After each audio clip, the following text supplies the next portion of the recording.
Hello everyone, Victor is here, your organic chemistry tutor, and in this video I want to take a closer look at the Keto-Enol Tautomerism and what exactly that is. So the Keto-Enol Tautomerism is an equilibrium between some sort of a carbonyl, which is typically going to be an aldehyde or a ketone, and a corresponding enol form of that molecule.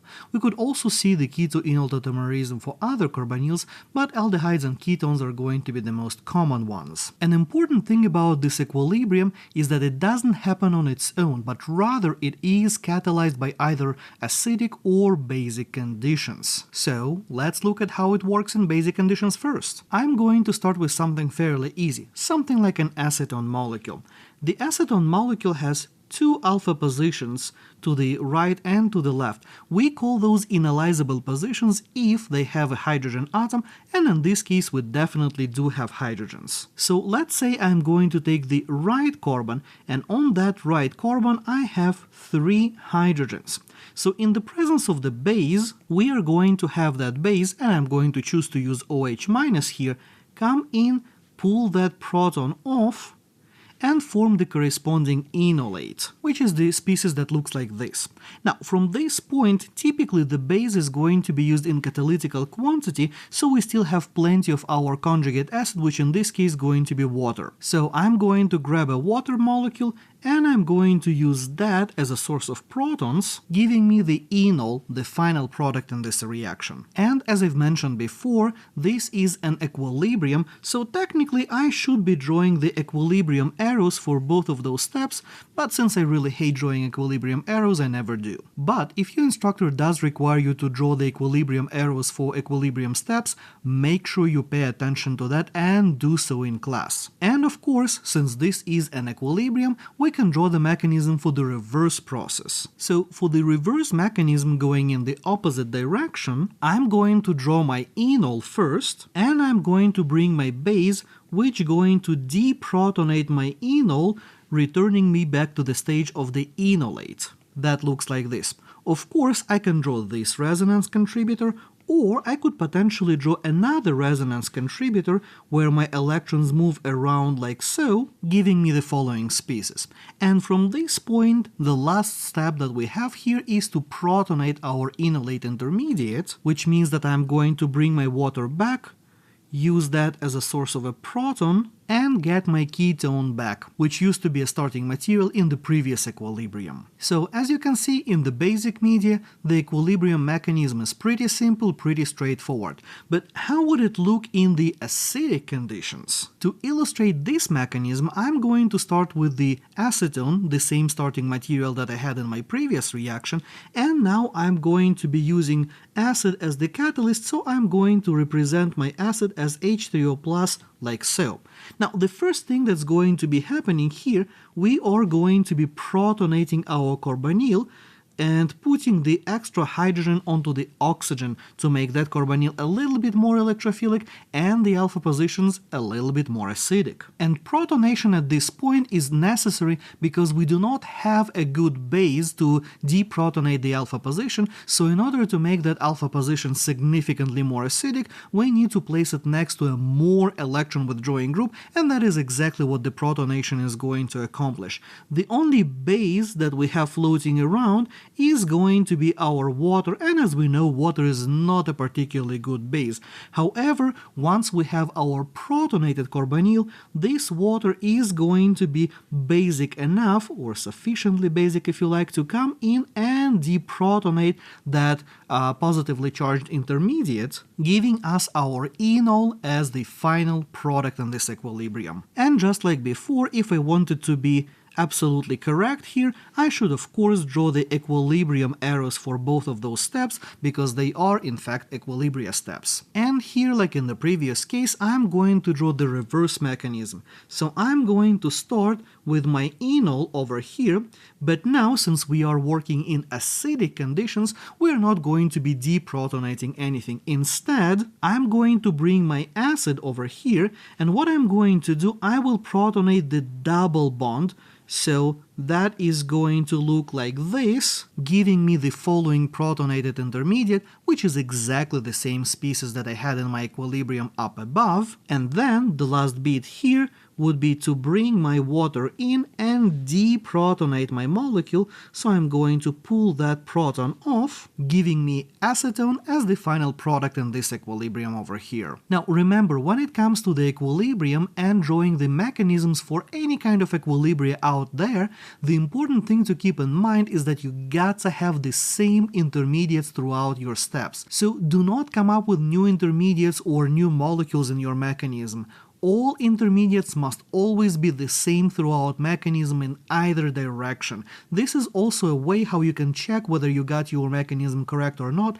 If your intermediates are the same, you know that you got your mechanism correct in both directions. If you have some sort of a new intermediate that you didn't see in the other mechanism, you know that you didn't do your equilibrium correctly and you didn't go back correctly. Now, when it comes to the Keto-Enol Tautomerism, there is one very common exam question that I see all the time. And in that type of a question, you are given a molecule of some sort and you are asked to draw all possible enols for that molecule. So in order to tackle a question like that, you need to first identify where your carbonyl is. Well, in this case, we obviously have carbonyl right over here, and then we need to carefully identify all enolizable alpha position, which is, as I've mentioned earlier today, going to be the position where we have a hydrogen next to our carbonyl.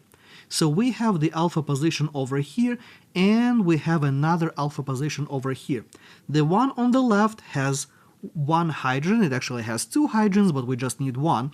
And the one on the right also does have a hydrogen. We have three hydrogens here, and again, we only need one. So in order to make your enol here, what essentially we are going to do, we are going to take our CO double bond, and that's going to become our OH, while one of these or this bond going to become our CC double bond. So let me illustrate what I mean by that with some drawings. To convert this molecule into the corresponding enol, what I'm going to do, I will redraw it just as is, but instead of my CO double bond, I will show CO single bond. So it will look like this. Now I'm going to take my oxygen and I'm going to add the hydrogen to that to make that an enol, all for the alcohol, and to make a double bond. First of all, let's say we are going to look at the alpha position on the right side. So I'm going to take that bond towards that alpha position and convert that into a double bond, and there we have it. This is one of our possible enols. Now the other possible enol that I can get here, in order to get that guy, what I'm going to do is kind of the same deal. I'm going to redraw my molecule as is without a double bond, which is going to look like so. I'm going to add the hydrogen to my oxygen, and now I have the alpha position to the left, and we have already agreed that that is an enolizable position as well, so I'm going to make that into a double bond, and I have my other possible enol. Now the trick to look out for on the test is going to be that some of the double bonds that we are making for our enols can be stereoactive, and what I mean by that is that this bond that I have over here is currently a Z isomer, which means that we can potentially have an E isomer as well, which is going to look something like that. Now, this double bond that I have over here, that is going to be the E stereoisomer. It's going to be an E enol. So when your instructor is asking you to draw all possible enols for the molecule, double check if they do want you to draw the stereoisomers or they do not care about E and Z stereoisomerism, because if they do, then you can potentially have more enols than what you can just predict by looking at the number of the alpha positions that you have in your molecule. And of course, keep in mind that if your alpha position does not have a hydrogen, that would be what we refer to as a non-enolizable alpha position, like for instance in the case of this aldehyde. We in fact do have the alpha position over here, but we do not have any hydrogens in this position, which means that this is a non-enolizable aldehyde, which means that we will not be able to draw any enol for this molecule. There is no Keto-Enol Tautomerism that is possible for this guy. Now, coming back to my Keto-Enol Tautomerism and the state of the equilibrium, the first thing that you got to remember is that when it comes to our Keto-Enol Tautomerism, typically we are going to favor the carbonyl. It is not the enol that's going to be more stable, it is going to be the carbonyl. However, there are of course exceptions. And the general exceptions that we are going to see here is if we have hydrogen bonding that can potentially stabilize our OH group, or if we have extended conjugation where multiple double bonds can potentially conjugate to each other and make one big resonance stabilized system. To give you an example, we can look at pentane 1,3-dione. If we take this molecule and we enolize that, which as you have seen can happen in either acidic or basic media, we are going to get an enol like that. And the cool part about this enol is that we have both exceptions working in our favor here. First of all, we do have hydrogen bonding right here between oxygen and the hydrogen of the OH. And second, we've got the extended conjugation going through all these atoms, making one big long conjugated system. So if you're going to have a situation where you can stabilize your OH via the hydrogen bonding, or you can do it via the extended conjugation, which is going to be both in the case of most beta dicarbonyls, then we are going to actually predominantly have the enol form rather than the keto form. However, even though the enol form is more stable for compounds like that and they predominantly exist in the enol form, we still traditionally show them in the keto form, so unless your instructor specifically asks you to go with the real life, so to speak, and draw the beta dicarbonyls in the enol form, always default to the diketone form or dione form in general, which can be a combination of two ketones, ketone and an aldehyde, maybe a ketone and ester, whatever those carbonyls might be. And the last thing that I want to mention today is that sometimes we can have situations where multiple enols are possible. We have already seen an example of something like that when I was talking about typical exam questions. Well, here is another example of that. We have this molecule, and this molecule has a couple of enolizable alpha positions. We have an enolizable position on the left side, and we have enolizable position on the right side, which means that I can potentially draw two different enols. We have already seen situations like that. So my green enol, by pulling the proton from the left position, is going to look like this, and my orange enol, by pulling the proton from the right side, is going to look like this. Now, when it comes to the Keto-Enol Tautomerism in either basic or acidic conditions, we know that we're predominantly going to expect to have the ketone floating in our solution, and we're only going to have a little bit of our enol present. Now, the question is, in situations like this one, when we can have potentially multiple different enols present, which enol is going to be the major enol? And here, just like in the case with different enolates, we are going to look at the substitution pattern of our double bond.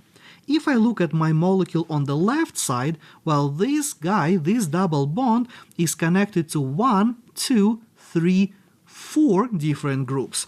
If I do the same analysis for the double bond on the right, well, that one is only connected to 1, 2 different groups, which means that the enol on the left side is going to be more substituted. And the more substituted enol is typically going to be the more stable one. So whenever we have a mixture of multiple possible enols, typically the thermodynamic enol, the one that is going to be the most stable one, is going to be present in the highest concentration possible. But of course the concentrations of our enols are never going to be particularly high unless we are working in those special exceptions where the enol is going to be stabilized via extended conjugation or the hydrogen bonding.